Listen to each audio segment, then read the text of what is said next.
It's the end of the year, and that means a DorkCast year-end wrap-up. For episode 57, we went live and invited our friends.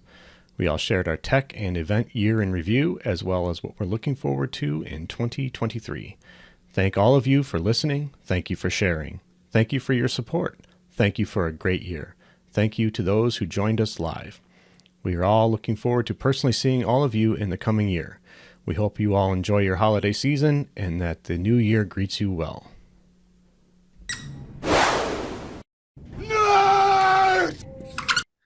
And we're live. Episode 57, Winter Funderland. It's going to be an open mic night. We're going to jam out. We're going to have a whole bunch of fun. Before we get into our show, I just want to say safe travels to Trent. He can't be with us tonight, mainly because of the same reason a lot of you can't and are freezing cold. And he's driving, so drive safely, brother. Have a cocktail when you get there on all of us. And you will be missed.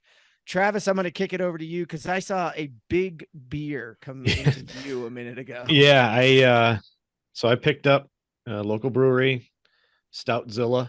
Is one of their stouts that they make. This is this is the large, I guess. I got the large, the McDonald's large beer here. So I do love my stouts. I've got another one backing up here, and I got a couple porters in the fridge to sweat out. Well, not sweat out, I guess, to just wait out the storm, wait out the weather that we've got going on here. Their label should be their can crushing little IPAs. Yeah. Crushing little IPAs as it goes. I'll have to bring it up to him next time I'm there. That would be good. That would be good. Crushing IPAs one day at a time. I love it. Jonathan Marsh. Hey man, how you doing? I'm doing good. We're in the middle of the beginning of the cold, and so if I go black, it's because we have no power. Which happens so often here that everybody has a fireplace and like everybody's like ready for it. So it's like, yeah, whatever, it could get cold. I went hot chocolate because it's cold, but I put, we got a local one, like literally my hometown, Cart and Horse. And this is Captain Dobbin's Reserve Spiced rum. And I usually will buy 4 of them like at a time when he makes them, because each batch out of his distillery is just like slightly different. And he's had some that are like awesome, and then he's had some that are, maybe could use a little less orange if he ever hears this. But they work great in the hot chocolate, man. They work great in the hot chocolate. Awesome. That is nice. Well, luckily for me up here, that has all passed through. So the wind, the craziness, although we were having this conversation and the guys were asking me like, what's the temperature here? I'm like, it's like 10, it's fine. They're like, everywhere else 10's like horrible. I'm like, well, you live in the mountains. Yeah. I guess it's a little bit different. So yeah, hopefully my mic will stay up all night. I am drinking a little Russell's thanks to Flaviar. And if I'm not mistaken, the Russell's team came from Wild Turkey and started their own blending and their own world, and Russell's is what came out of it. And it's probably one of the best Flaviars I've ordered. I literally was looking at my box for next time and I was like, ooh, I might order it again. And I'm like, not quite. And I saw it at Costco. If they have it again, I think that's where I got the Blade and Bow from. I have a bottle of Blade and Bow. I highly recommend that. Jonathan and I had that in New Orleans, as well.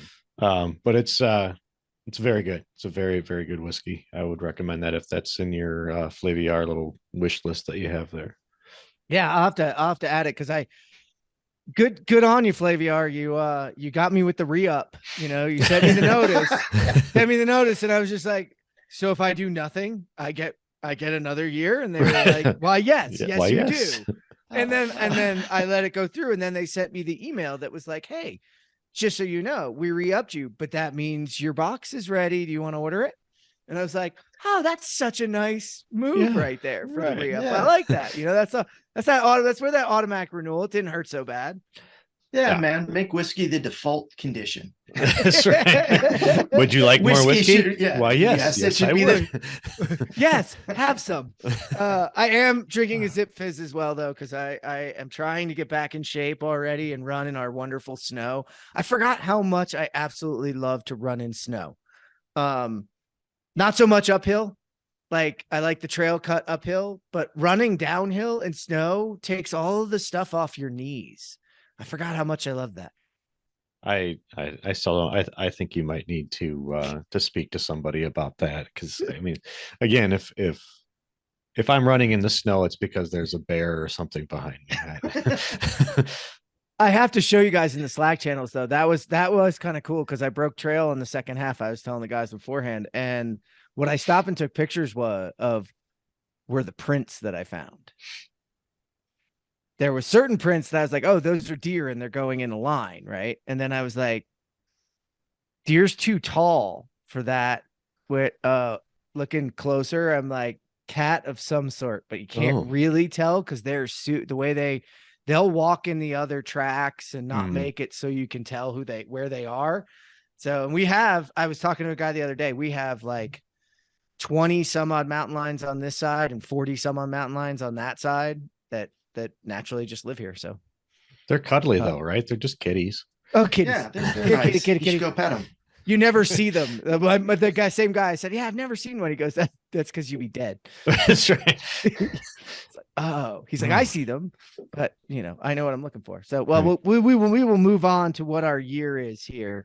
I think this episode will do a little bit of a year in review. I think it's been a wild year. Kind of back to normal, huh? I mean, I think for myself, at least, I was on the road almost as much as I was ever before.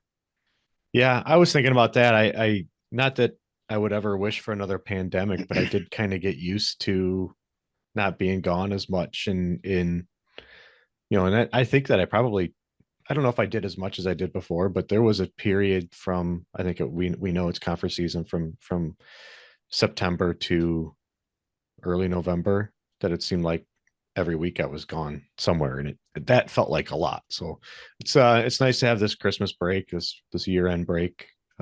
Probably looking forward to more of it again next year. I think that I think we all kind of dipped our toe in the pool, again in 2022, and I think 2023 is going to be like, Christmas vacation or Vegas vacation. It's just going to be a wild. We're going to kick it off quick, right? We're all going to be MVP innovation pretty quick. Right. Yeah. Jonathan, we're going to go back to Vegas for the AU, right? Because Vegas is where AU is next year. So we finally get back to that. Mm-hmm. I thought that was kind of like a weird disruption. Like coming out of COVID, I thought I'm going to go back to AU and in Vegas, or have some of these events in Vegas, because they used to be so common. And I was in New Orleans a lot. I was in, Seattle 2 or 3 times. I was in Portland a couple times. It really did kind of shake it up, which was nice. But I'm definitely looking to next year as being there's so many technologies that people were working on during COVID. And when they were working on them, they weren't really like reaching out with them. And then this last year, I think I've seen more well-developed technology infrastructure, bigger shops, all of that than I saw at any point before. So I'm kind of curious to see, given more than 12 months of run, how much change we're going to see next year. Because I really think it's going to be kind of fun. I mean, and I would say that, like, for the last 3 weeks, we've all been geeking out on GPT and what that is likely to do. And everybody's like, oh, wait a second, like 9 of my jobs that I had to do, I can now ask the computer to do for me. Like, that's going to be, I'm going to make a prediction right now, immediately, that AI chatbots are probably going to disrupt construction next year, more than any other thing that I see coming. You know what I mean? I know for sure I'm never preparing another presentation again. I'm just going to have that chatbot just write the script for me and go from there. I'll use what's the photo one. I'll use that to generate all my slides, and away we go. Yeah, you use the AI for the people, and you generate that, and then you use Chat GPT. I mean, shoot, we were on a call, a bunch of us, and I was arguing with Jeff Elwell, who's supposed to show up here, and so now cannot argue back. Although I'm going to give him a mea culpa that He may have been more right than I had thought. I still believe that, we always overestimate the removal of humans or certain roles, et cetera, and that we always adapt. However, wow, was I blown away when I used it. I have literally used it, ChatGPT, for work, and I didn't think it'd be ready for that. So that I don't think you guys are wrong. I think, wow.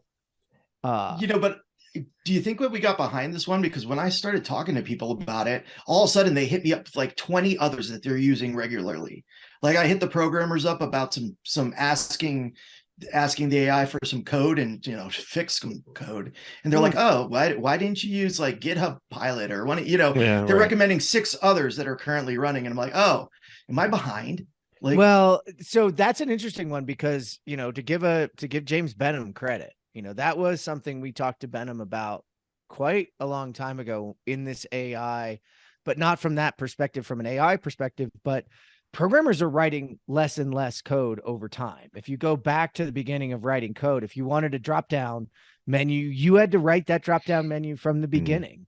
Now you go to code repositories, whether they're your own repositories or now there's, repositories out there in the world you could go get. And he kept saying, we're going to write less and less. We're going to design more and more. We're going to tell the machine we want it to do more things. And it's going to give us the pieces of the puzzles and the Lego pieces how we want them. And we're going to put them together from a coding perspective. So no, that's very true. When I was doing coding, Jeff, you and I are the same generation there. Like my first stop, anytime I had any sort of function or anything to write, was Stack Overflow. So somebody's already done this before. Why should I bang my head against the wall trying to figure out how to sort a list or, do a drop down or whatever it was? Somebody's done this before. Yeah, my whole Stack Overflow world of PowerShell, like that was where my PowerShell wizardry came from. I was just real good thief, I guess. Right. What's highest form of flattery, right? Well, I was like Joe Rogan's helper Jamie. Like I was just really good at Googling. Like that was a lot of my career. I was just really good at Googling. I'm really good at the Google thing. Oh, that's freaking awesome. I'm going to put you guys on the spot. What was your event or moment of the year last year? Oh, moment. Event, moment, show, thought, whatever. Well, for me, I think, it was probably the Seattle MCA Fab event, simply because I'd never been to that one before. It was the first year they really kind of opened it up to the tech committees and whatnot. We've done the MEP innovations, we've done the MCA stuff, and that technology stuff always kind of does center around BIM and fabrication. But to see an event specifically for fabrication, that was pretty huge for me. Something honed in on that. I think that's probably the highlight for me. Jonathan? Oh, definitely NECA's main conference. So NECA's conference down in Texas. And the reason was I was given the job of like doing tour guide stuff. And like, I tried to student it. So I went around to like every single one of the people there and I got their elevator pitch. And then I like started to sit down and I'm like circling people. And I'm like, you're all selling the same damn thing and you're selling something different. And here's your, and when I left that event, I talked to all those people, met all those people, and also met the people looking for the tech. And I was like, that was a weird perspective. I had never had that perspective at all. Or I'd never really hung out in the exhibit hall. Other than it, like, because I was, I was a contractor, so I didn't do that. And it was crazy. Like the amount of, like, if you go through there and strategically look, there is a huge amount of new technology that's amazingly underused. I spent a lot of time talking to the people at Padbit, and there was augmented AI, and then there was like a BIM run one. So all 3 ways where you can kind of try to use a little artificial intelligence to either do estimating or do fill in sort of a dirty model. I know dirty models are a dirty word right now, but that's, there's some value to that. You get your quantities really fast. So that was an awesome event, and really kind of changed the way that I walk around exhibit halls, to be honest. That's cool. How does it change how you walk around? Oh, now I kind of look at the map ahead of time and I literally circle the people that I want to go to. And I'll go from them immediately to it's just like, what problem am I actually wanting to solve? Okay. I go talk to you three people, block out you guys because I don't need that. That's a And, great idea. That's a great idea because usually I just kind of wander around to see what's there, and I'm I don't want to I don't make this sound negative, but I think over we've had a little bit of a pause with COVID, like you're pointing out. A lot of people are innovating kind of in the shadows, but I think that what we've seen in technology lately is what we would all expect. We saw the proliferation of point solutions and startups, and now we're starting to see a little bit of consolidation, right? So I don't, and maybe this is just my purview because of what we're doing internally. Like it's getting back to broader and deeper usage of what we already have, or it's not so much that bright shiny object anymore. So when I used to walk through the expo halls, I was looking for that thing that was going to grab me. But I probably do need to treat it like I'm going to Disney World. I'm going to hit this spot at this time, and I'm going to do this, and I want to see this. What about you, Jeff? What was your highlight? Oh, I didn't well, get to before can I we add get something there, to the Disney World? Yeah, go. Because I have something for that too, and then we'll get to the. We'll go. I gotta say, if you're gonna go there and you're going to Disney World, you have to check out all the little shows on the side. So I literally told a bunch of people, go look for the smallest amount of space that someone could buy, and I said those are probably the brand new startups that are really trying hard. Right. Go talk to them. That's the part of Disney World that you need to get to, is all of the games. Like, is this going to work? Are you going to win with this one? Maybe this one. Maybe you need to try. That's right. I want to throw a gauntlet out there, a challenge, since I know we've got a listening group. Like we've seen a lot of the walkthroughs with some of the 360 captures that they do it and then they pop it up there to show the thing. Why not one of our PDF markup tools or visualization tools, pop it up, list everybody out, and allow us to interact, create your own version and like circle where you want to go instead of having to do it that way. I would love to see that on my phone and go, where did I want to go? Oh, that's the one I wanted to go see.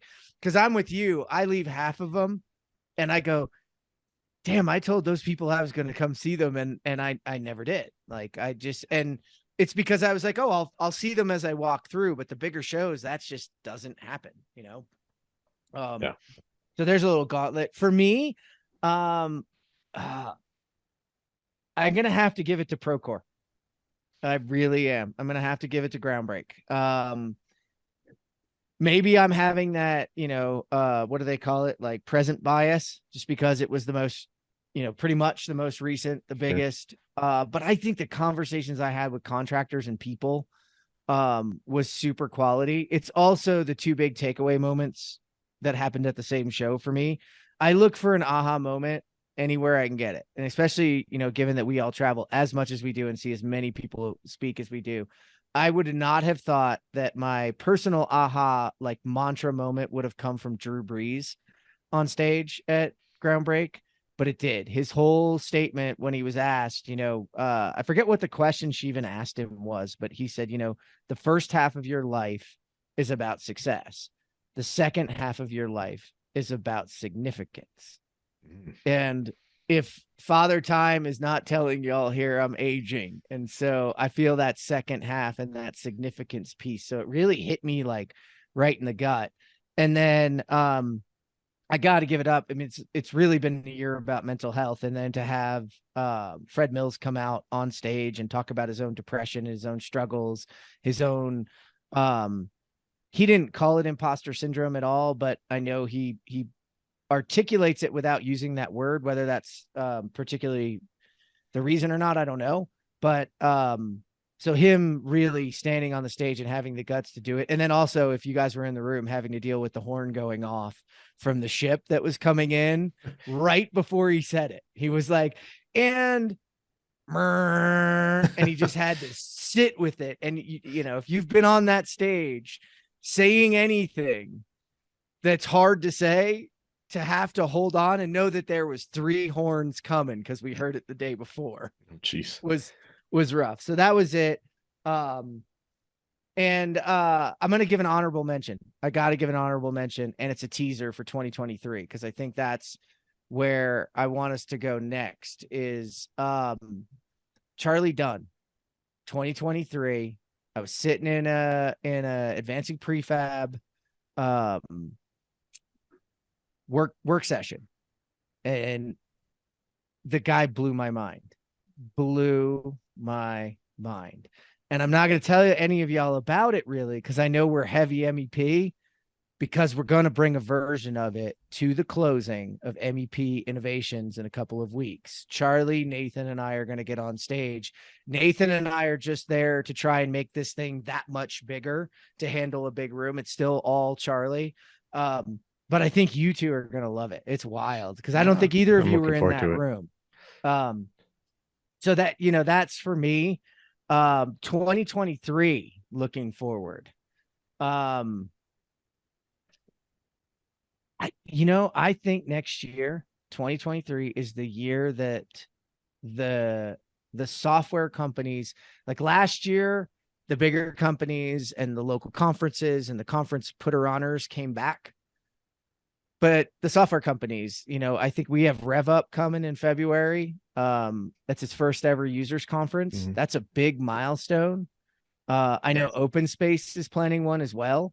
I might be letting a cat out of the bag I shouldn't, but I know that's coming. I know there was some talks to some others doing it. So I think next year it's some of these, I don't want to call them smaller softwares, but I think it's the maturation of other software companies. We're about to see the future of the competitions for ground breaks in Autodesk universities and those kinds of things. I think the next wave is coming to take their place. So, and I'm looking forward to that because it always brings out fresh faces. So I'm super stoked for RevUp. That's my, obviously MEP Innovations, but I figure one of you two will say that. So. What about you, Travis? One, two, three. Yeah, Travis. I was going to say we're going to go in reverse order, but John, you did a really good job of deflecting. No, I think the obvious for me is MEP Innovations to say, we're all very heavily involved in that one. I see Evart on our list here. I have to give a shout out to the Built Worlds team. They do something that's pretty unique, where it's really a pretty interesting mixture of, executive level construction companies, venture capitalists, and very early stage startups. And you had Alice on the crew talking about what they're doing was Formworks Labs and everything there. So obviously I'm a little bit biased from that one too, just because it's in my backyard, but they do have some really good events that they're a little bit different than your typical technology event. So I got to give him a shout out there. I'm probably on the MEP Innovation is the one that I'm looking forward to. But I think next year, like you said, Jeff, there's going to be a lot of those more independent ones. My hope is that they start to group together, because if they don't start to group together, what you're going to get is, who do I want to go to? And that's kind of, I actually thought originally, back a long time ago, AU was more time for me to look at the other players outside of Autodesk, and it became less and less that over the last couple of years. But I liked that bigger tent idea, where you have like, okay, it's you and all your friends. Like if get Revisto and get Open Space and get Stratus and get there's a bunch of others that you could get to pull together. I'd love to see that happen.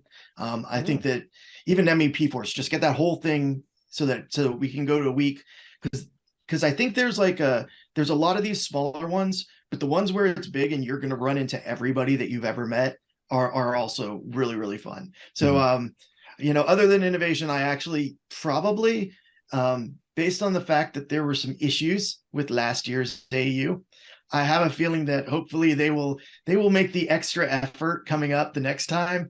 In fact, I can almost guarantee they will, and I want to be there for that, because usually people overshoot when they're trying to fix something. You know what I mean? Yeah. I will definitely be submitting as many things as I can and trying to use the medias to get it up there. Yeah. We would be remiss if we didn't talk about the AEC Integration Summit, round 2. Right. It's not really, it's last year was its first year as being called the AEC Integration Summit. It had kind of happened before. Nathan's, I think driving, so He probably can't tell me if I'm right or wrong here, but I think this will be year 2. I know it'll be year 2 in this exact setup, same place, same format. I think it was initially it was what started the Dorks. It was the Dorkathon. Yeah. We did that Yeah. down in Texas, and then it became the AEC integration. Yeah, so I think that's going to be another big one. I don't think of that one, Travis, as a conference as much. You know, it's conferences. It's like social hour. Nathan's truly created one of the first events that's like, I look forward to it, but it's work. Like, we're going to get some real stuff done. It really does feel like it. It's a workshop. Yeah, it's workshop boot camp feel. You know, you go there to actually come back, improved. And I don't know that I go to some of these conferences to come back improved. Most of them come back trying to recover. Yes, yeah, exactly. But going to one where you're concentrated on workshops and where people where there's some guidance is actually really, really effective. And like I remember coming back from the Dork conference, there's still slides in my DFMA slide deck that are just stuff that grew out of the conversations that went on there. And some of the questions that were asked there are still the ones that were like not able to answer 2.5, 3 years later.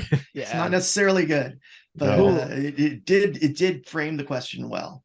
So the hands are going up. If you didn't see the chat messages, folks, if you're here and you want to come on and talk,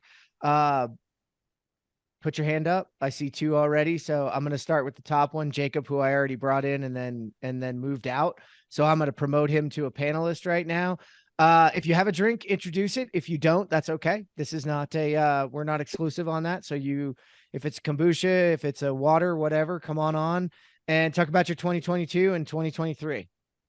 So Jacob's coming in first, and then I'll go to Ariel next. And if anybody else wants in, they can go ahead and open their or raise their hands. Jacob Dalbora, how you doing, brother? Doing good. How y'all doing? Just loving the day, loving life. Absolutely. So sitting here, don't have the bottle sitting here with me, but it's Talisker Storm is my drink of choice tonight. So if you guys enjoy your scotches, then it's a good one. But the Storm is one they send out to sea for like 18 months, and then they bring it back. But really, I think they just add some salt flavor to it, and it's really good. So whatever works. Jefferson nice, Jefferson whiskey does something similar with their bourbons. They put it in a cask and put it on a ship for a year. So they say it does. Yeah. It does end up with a salted caramel type taste. I almost dig all of those most, when they actually do something weird, because, bourbon can taste like bourbon after a lot of bourbons. Yeah. Yeah. One after the other, it just kind of gets fruity. And then you're like, I need something different with bourbon. And then boom. Nice. All right, buddy. What was your 2022 highlight? I'm really interested in this one because I bumped into you at a lot of them. Yeah. So I was going to say there's 2, and I'll follow suit with Jeff on the first one. Groundbreak. It's been one of my favorites for probably 5, 6, 7 years now. They treat everybody well. They really put on a good show. A good floor, expo hall, and everything.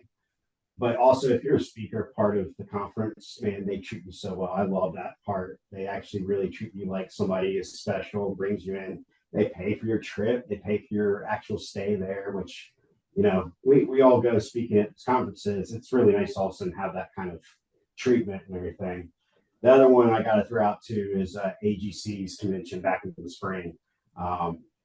Really big one. Enjoyed it. I got to host a panel for diversity in construction that had Sasha Reed, had Alice on it, had Katie on it, who works with me, and then also had Lauren Williams McCarthy, and just loved it. Loved being part of that whole scenario there. And then that's also where I ran into Jeff first time and got kicked off with all of this in the past 2022, which has been absolutely amazing. So awesome, man. Now 2023. What's your look forward? It can be a conference or it can be tech. I'll mix it up a little bit because we're going to come back to the crew guys on. I said that See, the dork guys. I can't. I don't. Yeah, I don't right? even. I'm podcasting. What Always be podcast am I podcasting. on? Oh I my don't God, even there's know so what many. podcast I'm on sometimes. You got to throw that join in there real quick too. Yeah, So right. don't Yeah, worry. join too, disjointed, whatever. Construction Brothers. Oh, I'm not even part of, but whatever. We're on it. Let's go. No, what's your look forward, Jacob? Look forward to. I mean, you guys were already talking about the Chat GPT. It's been blowing my mind. I've geeked out for probably about a good month now on that. But really, I think it's the second round of conferences. AU is one and Built is the other one that both kind of swung and missed at their first years back. Can't wait to see those back together. But I have to say it's going to be the Contact Crew. I'm stoked for it. I think there's some really good stuff coming. 100% think that's going to be the biggest thing coming up this year. So. Wow. I like that. I was at some point we'll talk about it, but we've got a lot of them on. I mean, everybody that's sitting in the chair right now is a Contact Crew co-host now. So the crew has grown for those that don't listen. So I guess I can just blend. Maybe by the end we'll just be one big always be casting and Trent and Trent lining back speak. Always be casting, baby. It'll always be on. That's awesome, man. I appreciate it. And we appreciate having you on and jumping in. Absolutely, guys. I appreciate being on, and you all have a good rest of the podcast. I'll be listening in. Awesome. Thanks, man. Thank Merry you so Christmas, much. James. Merry Christmas. Yeah. Happy New Merry Year. Christmas to you guys too. Happy New Year, my friend. And I'm going to move you back and I'll bring others in. If I can learn how to do it. This is the awkward pause. Here we go. Awkward Right. pause. Actually, what I'm going to do is promote Ariel first, because I know what do I do with my hands? What do I do with my hands? Well, there's a remove button, but if I remove him, does he leave? I don't think so. He didn't leave So, before, right? It was a different one. So if you get kicked out, Jacob, my bad. Come on back in. No worries. Oh, he will not be able. Nope. You will not be able to rejoin. We're going to try this a different way. Keep going. Ariel Castillo, how you doing, man? Hey, how's it going? Thank you for the invitation, Hey, Ariel. Jeff, and all the co-hosts as well. Happy to be here. Right on, Eric. Hey. How you doing? All good. Hey, I gotta say, pretty good, but the weather here is insane. I think it was like 3 degrees. Oh, you're positive. You're in the positives. Congratulations. Yeah. Yeah, but- unless but- you consider that it feels like, then it goes down. Yeah. But where are you? So Yeah, people where are know, you? because 3 to me is nothing. I'm like, 3, what? Go out in socks, like tennis shoes. What? No, I'm in Michigan right now, so Yeah. Oh, we're getting a lot of snow right now. The morning wasn't as bad, but you better have everything you needed at home because you shouldn't go out. That's for sure. mhm.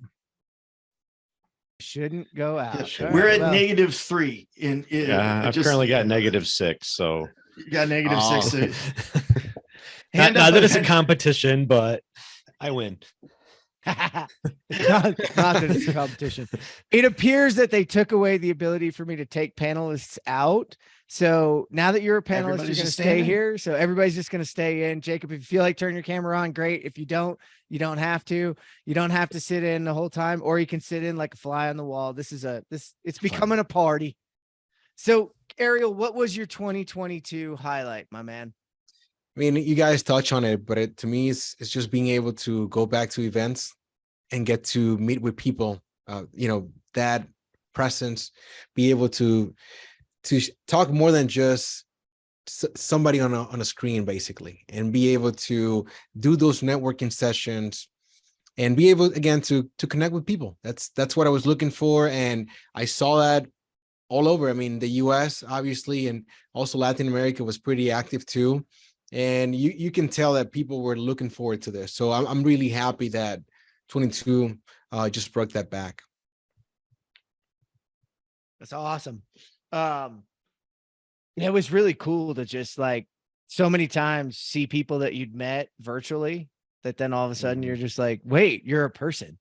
How many of you, honestly, and I know people listening and driving can't hear this, but how many of you went, oh, I know who you are. Yeah. Oh, Like, yeah. You had to do like Constantly. the box. So I'm doing the Zoom box around you and went, oh, I know who that is. That's who that is. And they were either much shorter or much Oh, taller. than yes. us. Yeah. The height It was never. oh my It was gosh. never just right on.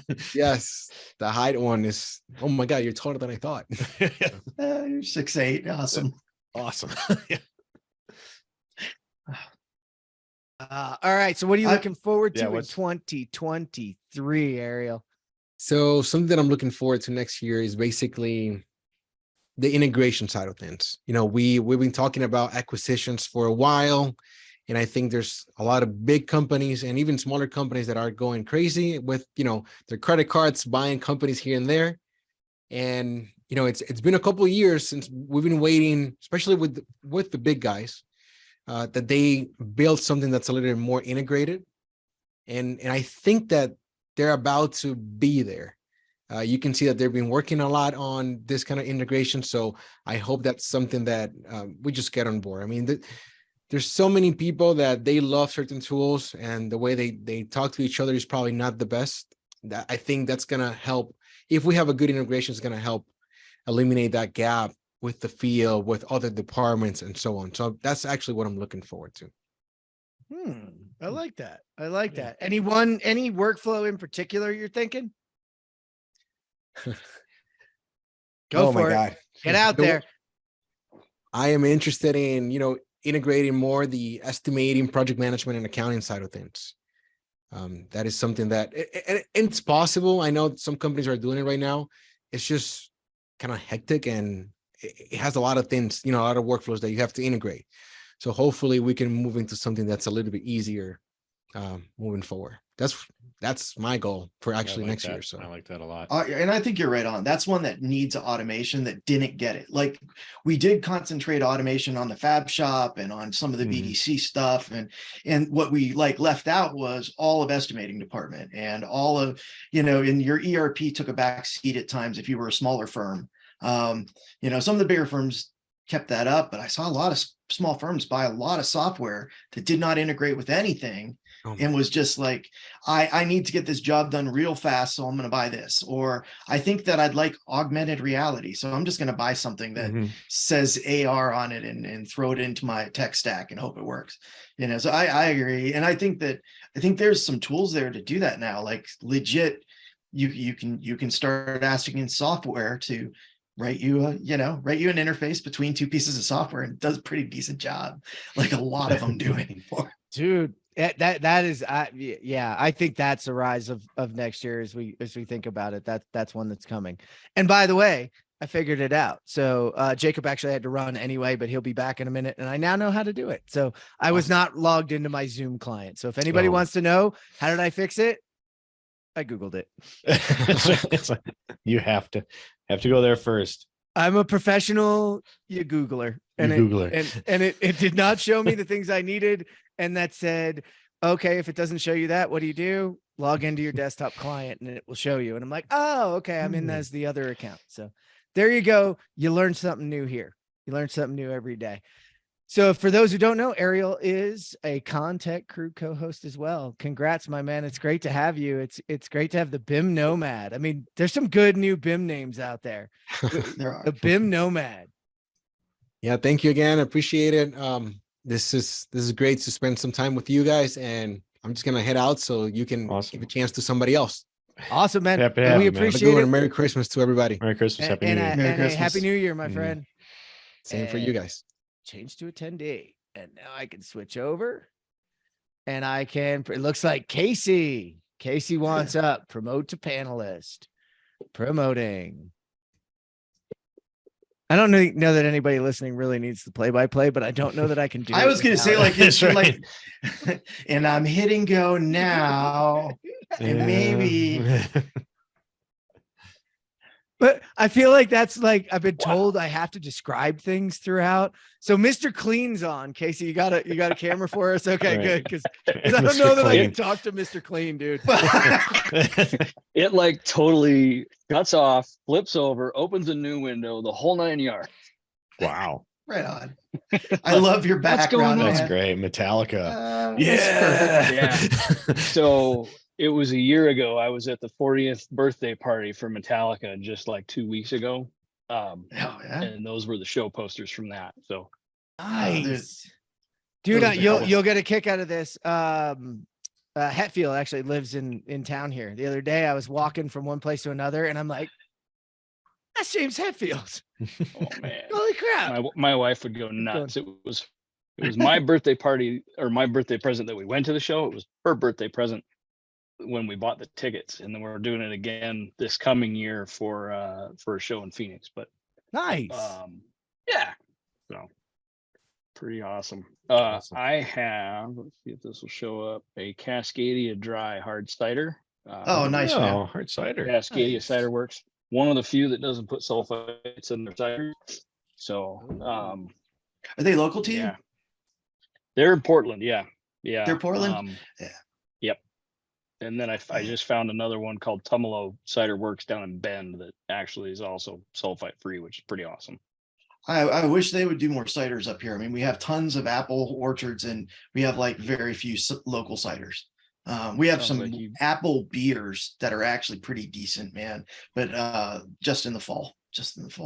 So man, what was your, like, you were at a bunch of them last year, man. What was your favorite? You know what? I think the MEP innovation in January was probably my favorite because Yeah. it was coming back.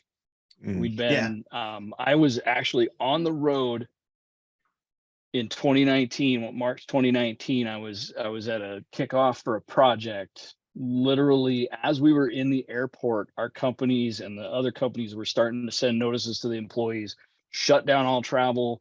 You're not going anywhere. And so to finally get a chance to get back out there again and see people in person was pretty awesome and make some new connections. So by far, that one was the best for me. And then, yeah, I saw a whole bunch more after that. But I was gonna say, you were saying in the chat you got around, and I think you were on the same page as me. It's like it's gonna be scary if everybody starts doing their own. You know? Yes. Yeah. Yeah, I had a family vacation and a couple other things going on. We had our peer group critiques going on this fall, but it was like there was 7 weeks where I could have not been in the office and been at a conference straight if I tried to hit all the ones that I wanted to. I think I did that for you. Oh, it's a flashback, Yeah, Casey. so I have a day job. I have to actually, be there and do some work every once in a while. Careful. I actually do too. And that's the hard part. But part of my day job is being there. So touche. Yeah, I haven't Yeah. convinced a few people that my day job is that for all of them yet. But, yeah, No That's doubt. right. You need tips. I'll give you those tips. we'll be talking in January. All right. What's Yeah. 2020? All right. What's All right. 2023 looking like for you, Casey? 23, I think for me is probably trying to branch out a little bit more and see some new ones.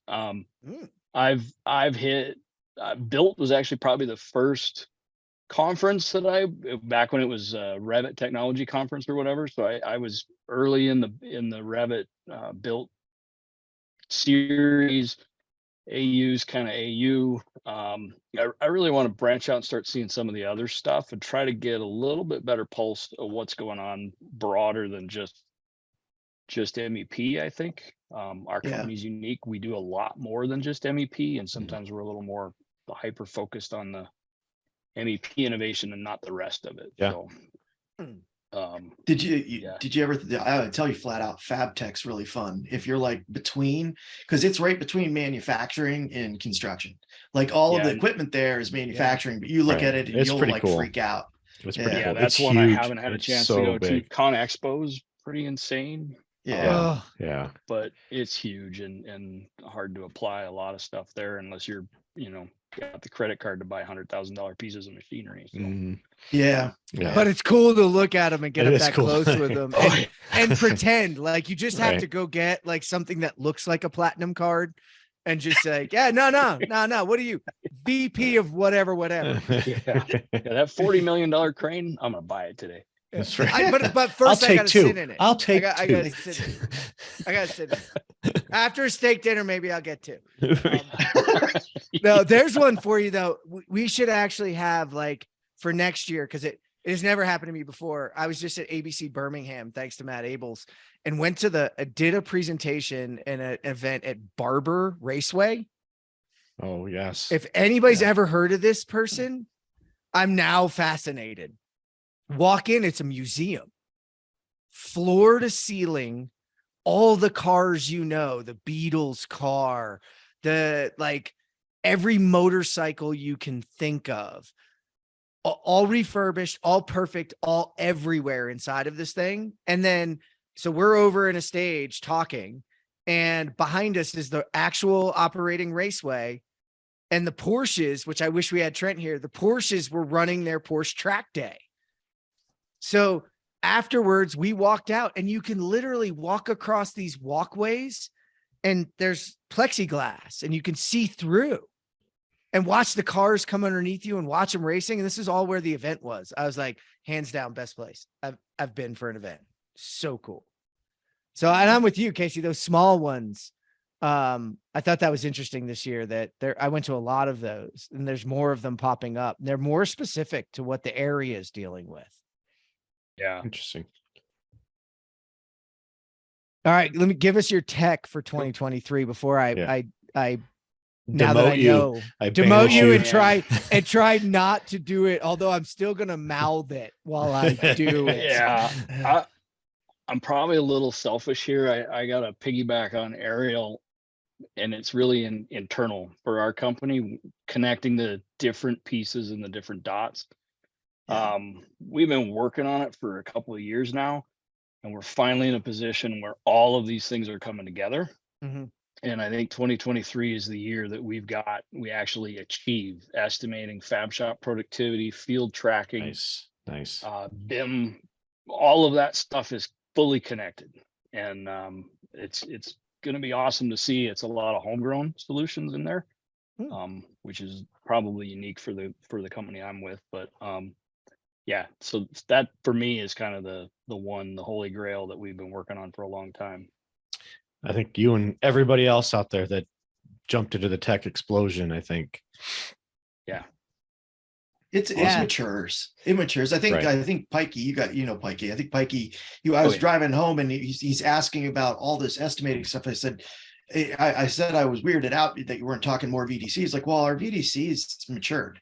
It's like, this is matured, this is matured, this is matured. He's like picking up little edge cases for this and that. But then I see that with that's what I said, like, people came out of COVID with a lot of new things, and then you started to see some of them mature into something that's, dangerous in a good way for construction. You know what I mean? Yeah. That really can take on construction in an aggressive way, which we need desperately with the amount of work out there. Yeah. All right, Casey. Well, we will see you in a couple of weeks, my friend. Thanks, Casey. Yes. Yeah, looking forward to thanks it. for taking time, and we'll get you on a show soon. Yeah. Again, come on. Give us all your secret. Give away your secrets. That's right. Oh, yeah. All right, here we go. We almost need to promote and. Wow, did I do that already? Promote to panelist. There we go. Evart came in. I see. I can't not talk through it. That's right. This is someday you'll have my hands. What do I do with my hands? This is my Will Ferrell moment. Like, all right, Evart. There we go. Evart, how's it going, guys? How's it going? It's going good, man. It's going good. You guys hear me okay? Yeah. Yeah. Awesome. Well, thanks for having me on for a second. I've been enjoying the conversation. It's been very refreshing to hear all these perspectives, and every person you've had on the panel so far, I've been sending them LinkedIn requests. So if you guys are still on, have me on LinkedIn. Yeah. Merry Christmas. Here's your spam. Merry Christmas. Here's your spam. Exactly. Thank you. Thank you. Spam again. Thank you. Spam again. I mean, you're up in Chicago. Like, you guys deal with like minus 300 degrees all the time, right? Like y'all just don't even sweat it. What's crazy is I'm actually down in my hometown right now, my parents' house, which is why I'm in like the back of the house right now as they cook dinner. But it's funny because I could not sleep last night with the temperature that they have their house at. Way too hot. I had to leave my window open. I had to shut the vent because I think I've been so conditioned to being cold that I can't accept anything but cold at this point after living in Chicago for 7 years. So that's just something I realized last night while being here.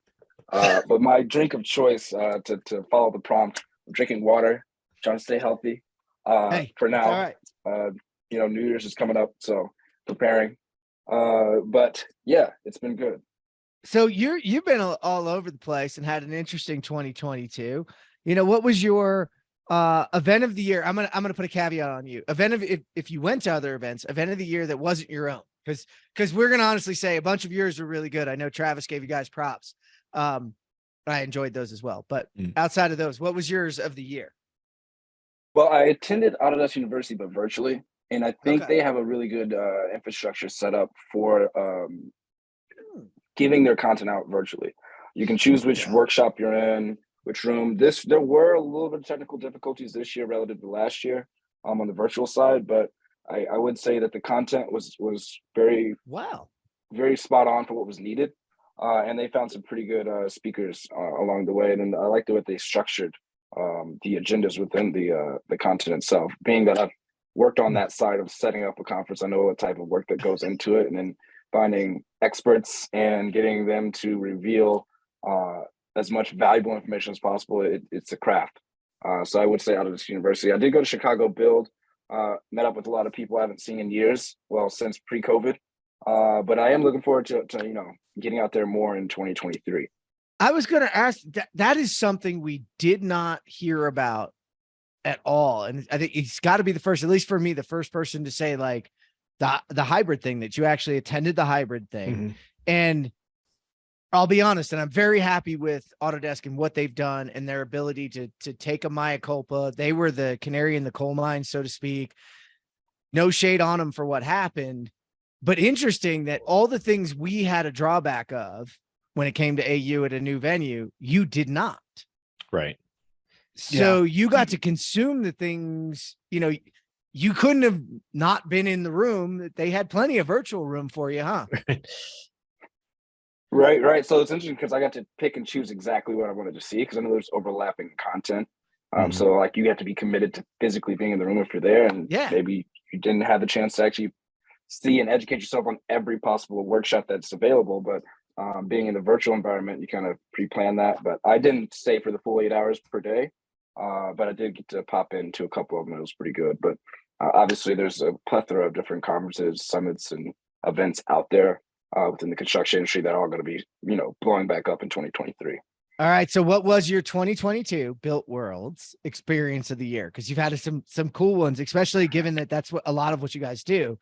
I know that's totally putting you on the spot, but what do you think? 2022, what was it? For 2022, I would have to selfishly say the Construction Tech Conference, where I had you speak. I'd say that because I had been given the opportunity or the challenge to set up the conference agenda, the speakers, the talking points, the minutes per the day, every duration of the segments.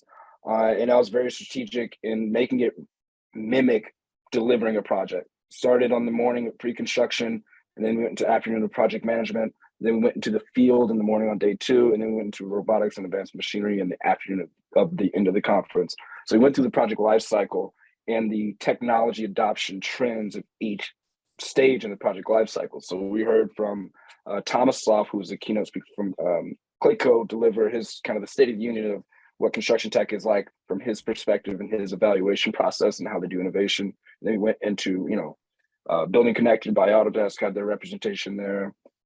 Oracle was there talking about how they delivered Mortensen from paper checks to digital checks during COVID, which you'd think, you're moving $1 billion a year. I thought this would already happen by now, but the acceleration of digital transformation via COVID was really kind of a theme on the first half. And then the second half of the conference was really about getting a State of the Union, or not a State of the Union, but getting a temperature check from a lot of the solution providers that have historically never been on stage together. An example of that is somehow able to convince 3 reality capture solution providers who are 100% competitive with each other to share the stage and kind of put their guard down and talk about the future of reality capture and where it is right now, and then their potential to collaborate with their data sets. That was really interesting, and having, personally the ability to ask them any questions that I felt would provide value was amazing and humbling.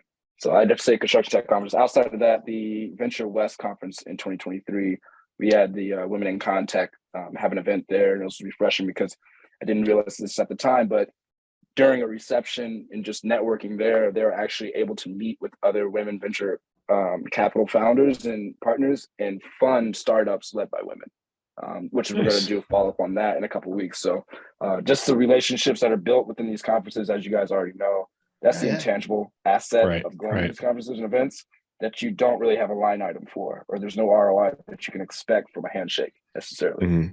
But it was good.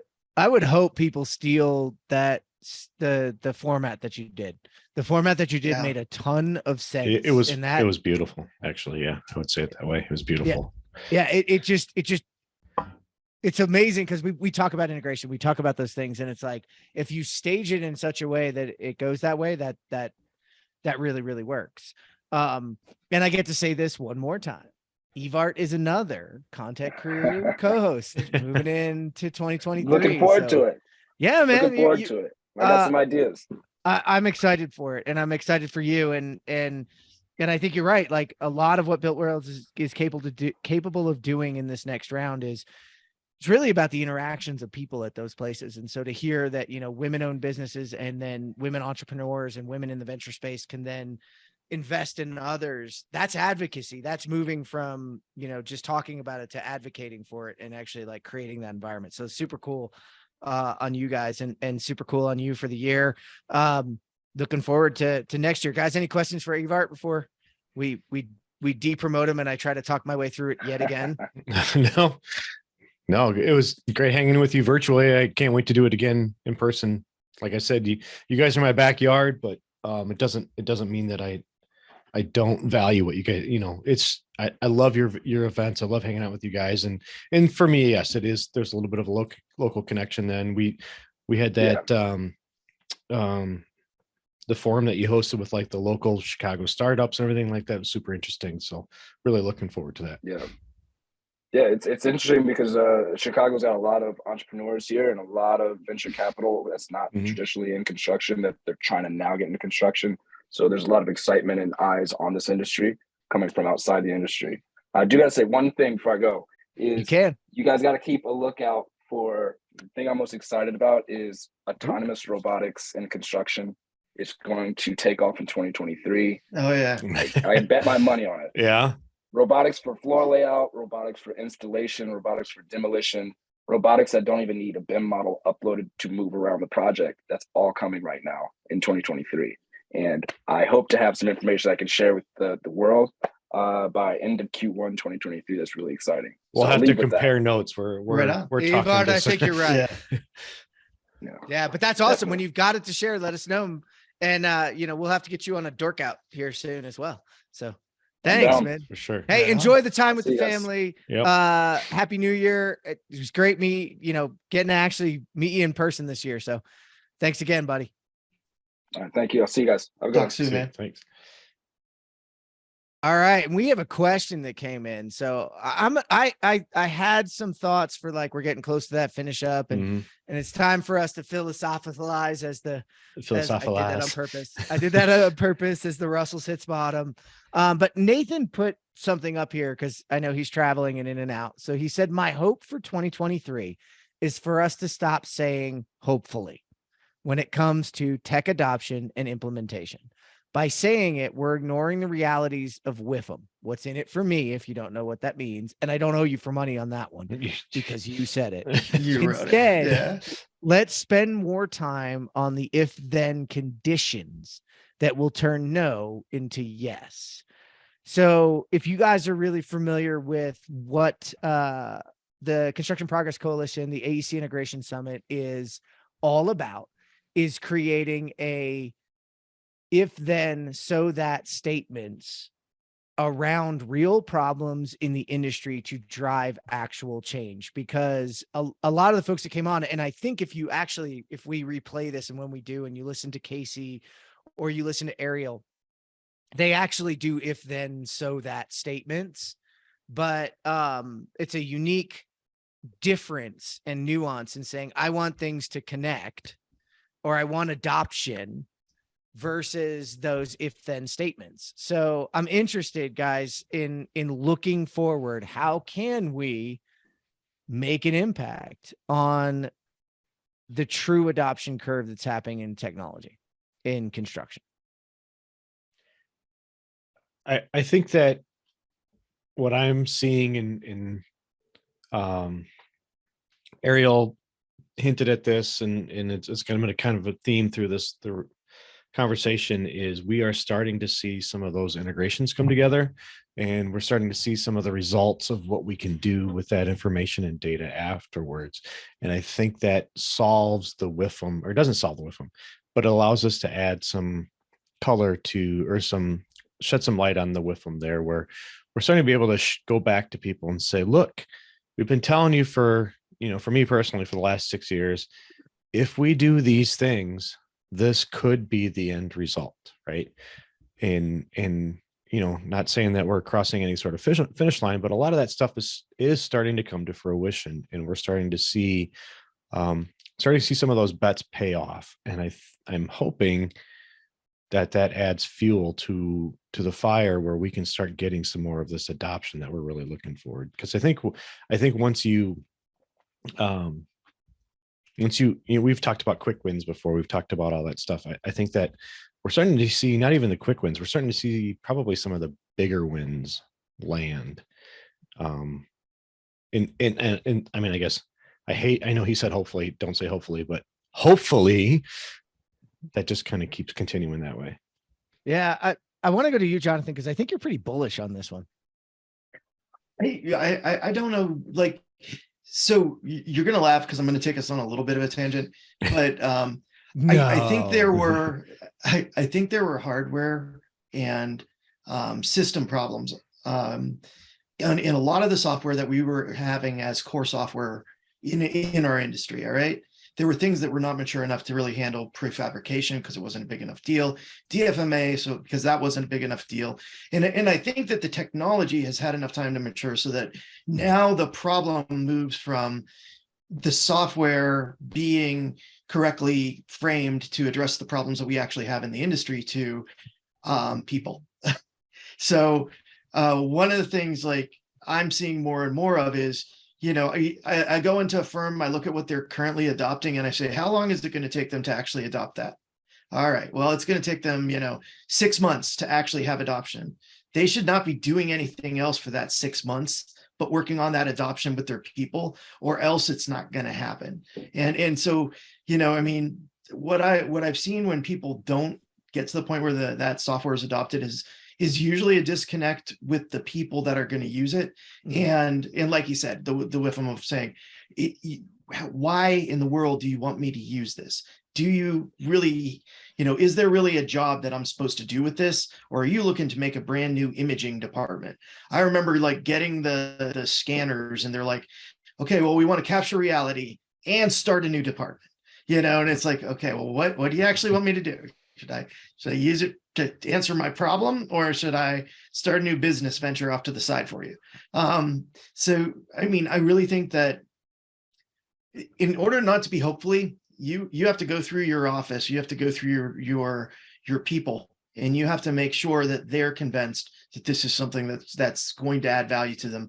It's going to bring them through. That's going to help them, and I think that's where we're at, because most of the technology now, there's still buggy technology out there, but we know where it is. And those bugs are usually relatively simplistic, right? Like they're not the bugs that we used to get. I actually think about it like Windows a lot. Like, when's the last time you had a blue screen of death? I had a blue screen of death about, years ago. I would get it every day, and we'd wipe out things. So I think the technology is there. I think there's a huge, huge people problem right now. And part of that has to do with automation, and part of that has to do with culture. But, I mean, that's if you want to know what I think is holding back implementation and integration of software at this point, it's not the solution. It's down to the people. Yeah, no, I think you're right. My 2023 on that, I'm gonna actually, like, Tanis is sitting in listening and probably can't join us right now, but she said something about 6 months ago to me, maybe about, we have all this data now, what do we do with it? And it really turned my eye and focus to the data and to where we are. And I've been pushing people. Because our data is really bad, actually. Mhm. And our data is really bad because of the same things you're talking about on adoption, Jonathan. But I think it's actually the amount of it is the tipping point to getting us away from hopefully. And we have to.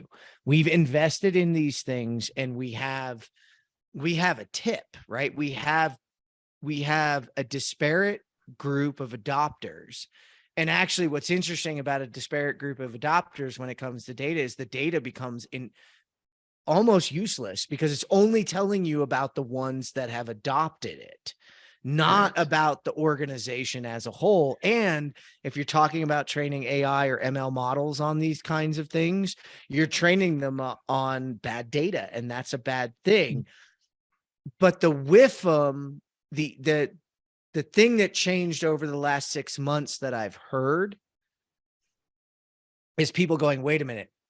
Okay. And I heard this particularly out of Julian Clayton at Procore, and then Wyatt Jenkins that I had on. And it was like, well, it's because we're not giving a WIFM to everybody using it, and we're not focusing on them adopting it. And we have to focus on them adopting it, because it's going to show you across your organization where you really are.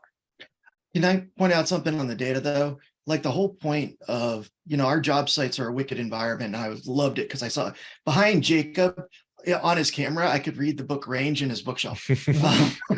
And Totally. But like a wicked environment by its nature doesn't have repeatable patterns on a regular basis. It returns bad data. Like our job sites literally return crap data, because the reason that guy's pipe didn't go in the air in time was because there was a scissor lift over there that was in his way.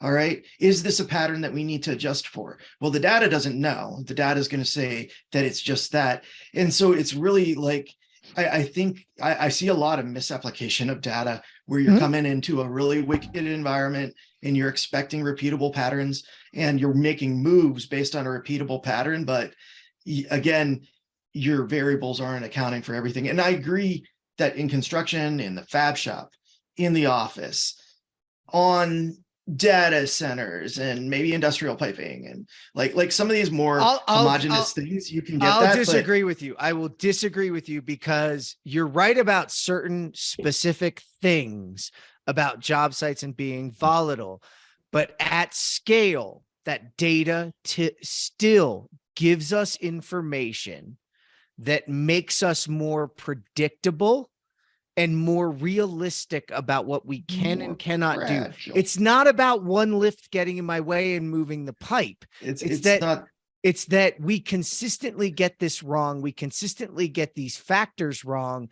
And we're not as repeatable as maybe we think we are, but damn it, I think we are, Jonathan. I will challenge you on this one, that the data at scale will provide us insights that we need, especially in segments of like industrial. I know that's what I was saying. In repeatable homogeneous areas, maybe, but like, man, it also makes you fragile as hell. And that's what happened. No, I think it makes you resilient, man. I think it makes you resilient. I think you think it makes you fragile. Fragile is if the data drives what I do. If it informs the decisions that I make and the decisions that my people make. That's very, very different. And I agree with you there, Jeff. But what I see people using is data for prescriptive measures rather than descriptive measures. No, I agree with you. Okay. So if you use data to prescribe action, meaning I looked at this, therefore we're doing that, and we're doing it in this way because of the data. If you use it to get a better description, I'm all with you, Jeff. No, it's for better information. So this data driven, and I used to say that word, and I've particularly if you've heard me speak or talk or listen to any of the podcasts, right. I agree with you on that. What you're saying, about to say, I completely agree. It's informed because I was, and for me, it was always the information, and I always said data driven because I wanted data to be at the center of it. But I agree with you. If you think that data is ever going to prescribe to you that you have to do X, Y, and Z in ZYX order every time on every job, no, you're wrong. You're That's what I absolutely mean, right. though. That Okay. and Okay. that's the fear I have, is that you're building a fragile framework, because you're like, hey man, this is going to repeat. And I'm like, it's a job site. It's not reliable data. It's, Yeah. you can make Yeah. you can make a look at it, but it's not reliable data. And you have a lot of people right now moving to that model. So anyways, that's my fear. Actually. No, but I'm with you on this one. This is why I want, and I'm so excited for you to sit through Charlie's talk, because he turned light bulbs on for me on data informed, and to not prescribe, but predict and allow you to adjust and do your best. And there's some, oh man, I wish I could just give away all the secrets of it. But we're only a couple of weeks from it's it. only a week, man. Yeah, Let's just a come couple around weeks. right afterwards, Right. and I could go, oh my gosh. Can I just? I can't just wait say for as, it. I have Go, been Travis. transformed. As been one of the baptized in dorks, data. I'm really glad you guys have found common ground, because I really thought I was experiencing the end of the year and the end of the DorkCast, because I thought you guys were No. gonna... Oh, except for the fact that me and Jeff argue like continuously. Oh, all the I know. time No, ever. I was just being Anybody silly. who knows this, if you don't know that the origin of Jonathan and my relationship is me standing arguing. up and directly arguing with him, and him Yeah. arguing back, and then Sean McGuire going, we should put these two on a panel together and see what happens. And then at the original Dork gathering, right, man? Yeah. IT versus CTO. I was like, no way, man. We You went, IT guys, lock you in a closet so I can get work done. we went toe to toe. Can't we all And- just get along? No. No, we should not. I'll never. No, that's not true. We should get along, but we should not just agree, because I will never just completely agree agree. with Jonathan. Yes, and no. I will, because he sharpens my sword everywhere I go. Everybody that argues with us or has the ability, and I hope we here at the Dorks and on the crew and on others, we give you space to argue with us, because we're not right. No. Yeah, we're looking to be right someday, but you gotta, like, we won't be right unless you convince us in all the areas where we're. Well, that's one of the things wrong. that one of the common questions I bring up when I do presentations is, tell me where I'm stupid. I'm here to Please. learn just as Yeah. much as you are. Have you noticed that people are always surprised when you just change your mind? Like, Yeah, because there's that's always that right. moment, like, we're not talking about like philosophy or religion. Like, Right. you can Yeah. change your mind. It's Right, pretty right, easy. right. Just prove Oh what my he God, said is and- right. We're good. A trigger for anybody. I don't want to use that word. A signal for anybody who's listening. If somebody will not change their mind, that's probably somebody you shouldn't listen to. For sure. Yeah. Yeah. You know what I mean? Like, they need to be open to changing their view, or at least adjusting and listening. If you're not, and I heard this, and I posted this online not too long ago from Adam Grant, surprising. And I think it describes Jonathan, and it describes Travis, and it describes Trent and everybody else around that I keep close, is we're learn-it-alls, not know-it-alls. Mhm. Because we keep realizing we don't know. And that's why I love fighting with Jonathan on it. I mean, if you guys think this, I mean, this is as close as the real world to it, but in the bar, it's even more fun. Yeah. Right. Oh yeah. In a bar after a couple of drinks is really fun. Yeah. Well, we are at the end of an hour and 14 minutes. So we are close to that right now. And with that, I'm going to bring it around to allow everybody to wrap it up. And I want you guys to wrap it up. It's been a heck of a run this year.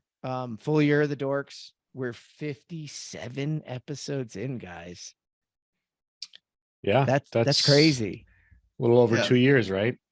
Yeah, We a haven't little bit. been- Yep. A little bit. So Travis, what's your exit for 2022? What do you want to say to everybody listening in and philosophizing? Philosophizing. It's a new term. I'm using it. I think that in the beginning of 2022, I was worn out by the back to normal, or the new normal, or whatever we were saying at the time. I guess I get kind of burnt out on that kind of talk. But at the end of 2022, we are back to normal. And whatever. Well, I guess the new normal is the right thing, right? Because we are still kind of adjusting back to having basically a pause put in our lives. So wrapping that up has been interesting. You know, 2 years in life is actually a really long time in tech, in family and in life and everything like that. So this has been an adjustment. I'm really looking forward to 2023 to kind of continue that adjustment into whatever's new. I do completely agree with both of you that there's been some things incubating possibly that haven't been able to be released in the world. Evart, I agree with you there. I think that there's some stuff going on in robotics that I'm really excited to see. This chat GTP or GPT, a little slip there. You know, I agree. I mean, there's just, it's kind of a wild world. I had jokingly said in one of our Slack threads, like, we may have to say oops to our kids and sorry, but I do tend to be the techno optimist. So I'm kind of excited to see where all it goes. What about you, Jonathan? I kind of rambled there through a lot of stuff. Oh, dude, man, I think you both know, and for anybody out there, if you don't know, this has been my let's see how fast I can run year, and how many things I can try to get done in a single year. So next year, my real hope is, you know, to slow down just a little bit and get a chance to mess around with technology again. I haven't been able, like, I was talking on a Slack with someone else, and I was totally jealous at the time that they had to learn some of the new tech that's coming out, that totally, like, I want to say it, like, jumps ahead of some of the tech that I know. So I'm really hoping next year I get a chance to play more with the tech and spend some time with it, and maybe stop racing so much through some of these projects, because oh man, this has been quite the year for me. And the one other thing is, and I said this before the show, is I used to draw people when they came on, and I did that to learn how to draw. Like, if you look way back, people, and Tanis, I need to draw you again, but way back, you'll see our drawing was like kind of, it matured over time. And so I'm really like, one of my New Year's resolutions is to take one night a week and do and draw again. So I'm really looking forward to that next year. And if you're coming on as a guest next year, for some reason I don't draw you, like, pick on me so that I remember to do that, because I have to. It was so much fun, and you let fun go. And the things that you do that are fun for work or for these, you got to hold on to those. Those are what makes it worth doing. I want to inject one more thought quick before Jeff jumps in. But as I was talking about kind of going through the normal, I don't know, Jeff, you're going to touch on this, but we are going to be back out there again.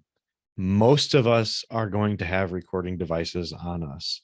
If you see us at a show, at a conference, sit down, talk to us. Like, we love capturing these conversations, these barroom conversations, these near fisticuffs. We want to capture and share them with the rest of the community. Oh, that's awesome, Travis. That you guys wrapped it up for me. But for me, for 2022, I'm grateful. I'm really grateful for the opportunity. There's been missteps along the way, and I could go through those or whatever, but I'm not going to go through those, because I'm going to be grateful, because we have this, we're 57 episodes in. We have you're all now crew members. We're coming and drawing these things together because it's a movement in construction that's moving the industry forward. And I particularly left technology out of that statement, because I really believe that we've become a part of and are becoming more of a fabric to what is the built world, the built environment. And in 2023, I want to see us all really push the envelope forward in a way that makes positive impact for everyone on every job site, in every fab facility, in every VDC and BIM office, in every pre-con office, across this continuum, because we actually can. And Travis, you hit it. If you see us, if you talk to us, this is not about our stories. This is about your stories. We get to sit up here and talk, but we don't get to do this without you folks. And we cherish the moments in which we get to tell your stories and spread those stories. And we want you on these shows, and we want you on the Contact Crew, and we want you on Disjointed, and we want you on the Construction Brothers, and we want you on all of those other podcasts that exist out there, because it's not some zero-sum game. To use a Josh Bone, if we think about this as a zero-sum game, we've given ourselves and we've limited ourselves on where we can go. And I think, honestly, we're in the space where we can be unlimited. And so, but I also think 2022 was a wild ride. If you did not experience the wildness, then I appreciate that you didn't, but I did.